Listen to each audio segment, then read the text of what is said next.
dans le Gers et plus particulièrement à Nogaro, qui est un petit peu mon circuit fétiche. 3 victoires en Formule 2, si seulement on pouvait y aller en Formule 1.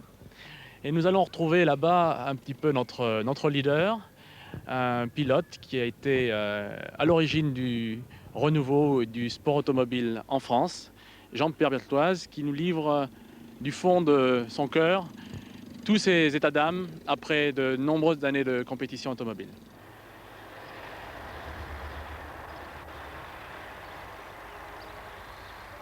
Nogaro, c'est surtout une région, hein. C'est la région du foie gras, c'est la région du sud-ouest, c'est le pays de Cocagne. Le circuit est particulièrement agréable. C'est un circuit qui est très bien fini. Il y a énormément de gradins pour recevoir énormément de monde. Il y a une ambiance particulière. Donc pour toutes ces raisons, mais surtout je crois à cause du sud-ouest et de l'accueil, de la gastronomie, tous les pilotes absolument font l'unanimité et aiment venir courir à Nogaro.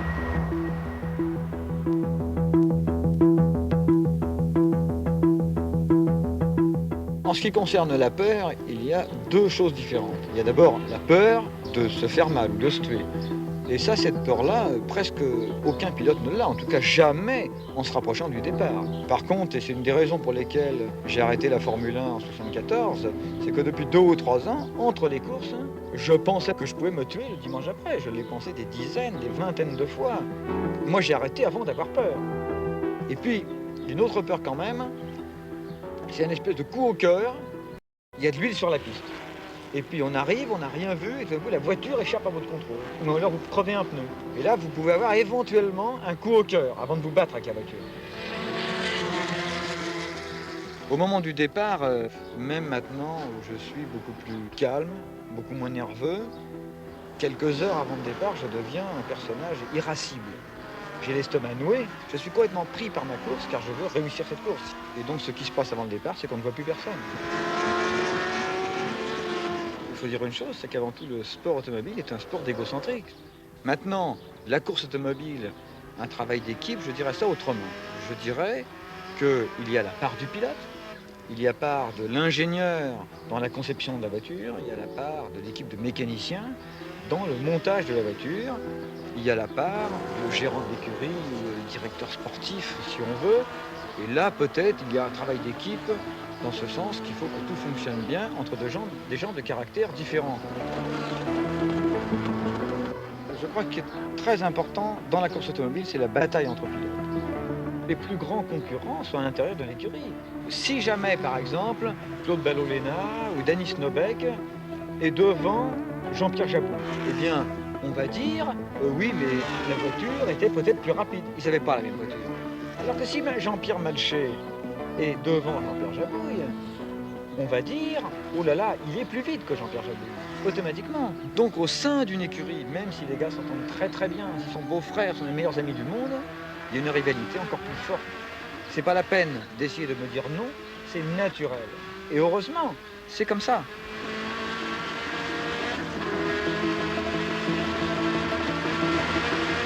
On peut aller très très loin dans la recherche du dépassement, puisque le bagarre annonce possibilité de dépassement. Et on va très très loin pour chercher à dépasser un autre pilote, et ça se termine très souvent en touchette, mais qui n'est pas éliminatoire. Et avec l'avantage par rapport aux monoplaces, c'est qu'un frottement entre deux voitures ne se termine pas forcément par un abandon, étant donné que les roues sont protégées par la carrosserie. Un coureur est un professionnel. Pour gagner, il faut la meilleure voiture. Et la voiture est un instrument qui lui permet de gagner. Il n'est pas du tout amoureux de sa voiture, c'est un instrument. On est très loin de l'image de la course qu'on avait il y a quelques années. C'est pas plus facile de débuter aujourd'hui, c'est complètement différent. Dans ce sens qu'avant, il n'y avait pas de formule de promotion. C'est-à-dire des formules où des constructeurs, pour la plupart du temps, ont fait une course avec des voitures de série très accessibles, avec des aides constructeurs qui donnent des prix aux meilleurs, et qui font qu'il est relativement facile financièrement d'accéder à la course automobile. Mais comme c'est facile financièrement, il y a énormément de prétendants. Donc la concurrence est plus vive au départ.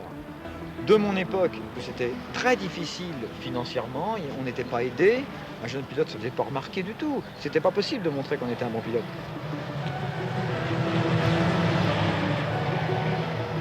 Disons que si j'avais un retour à faire sur les choses, je crois sincèrement que je préférerais commencer maintenant qu'à l'époque où j'ai commencé. Mais peut-être je me trompe. L'évolution de la carrière fait que quand on est très jeune, on n'a pas encore le contrôle parfait du sens de la limite, déjà parce qu'on ne règle pas sa voiture parfaitement bien. Et une fois qu'on a une certaine expérience, on ne tente plus jamais l'impossible avec une voiture mal réglée. Et donc la limite à ce moment-là devient beaucoup plus facile à cerner. Par exemple, si ma voiture est mal réglée, je ne vais pas tenter la limite, parce que je sais qu'elle pourra se terminer par un tête-à-queue, par une sortie de route, que je ne pourrai pas contrôler. Et par contre, une fois que la voiture est bien réglée, je m'approche très près de la limite, mais une erreur de ma part se solde non pas par un tête-à-queue ou une sortie de route, mais par une perte de temps. Quand on regarde un Grand Prix de Formule 1, pratiquement quand on a dans son esprit des sorties de route très fortes, c'est ou un accrochage entre deux pilotes, ou de l'huile, ou un incident mécanique. C'est rarement une faute de pilotage. Et pourquoi? Parce qu'un très bon pilote arrive à régler sa voiture de telle façon, une faute d'estimation se solde pratiquement uniquement par une perte de temps. Voilà, ça c'est très important, ce qui n'est pas le cas quand on est jeune. Est-ce que c'est un sport physique? Bien sûr, c'est un sport physique, dans ce sens qu'il y a une grosse dépense d'énergie. C'est un sport qui demande une très bonne mise en condition, mais qui ne demande pas un entraînement physique suivi.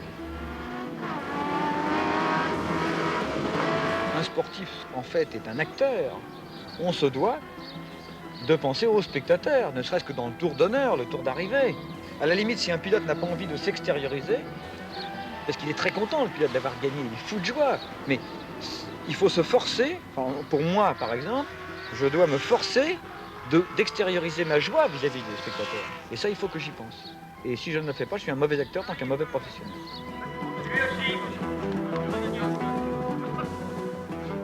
Je fais un appel et disons que je suis preneur dans l'écurie l'année prochaine pour avoir n'importe quel coéquipier. Je suis très content que Jean-Pierre Jabouille soit avec moi. Et si possible, de la plus grande référence possible, de la plus grande notoriété. Mais si c'est un jeune qui monte, ça pouvait être Alain Ferté, que j'aime beaucoup et qui n'a pas de volant, je serais ravi. Eh bien, merci.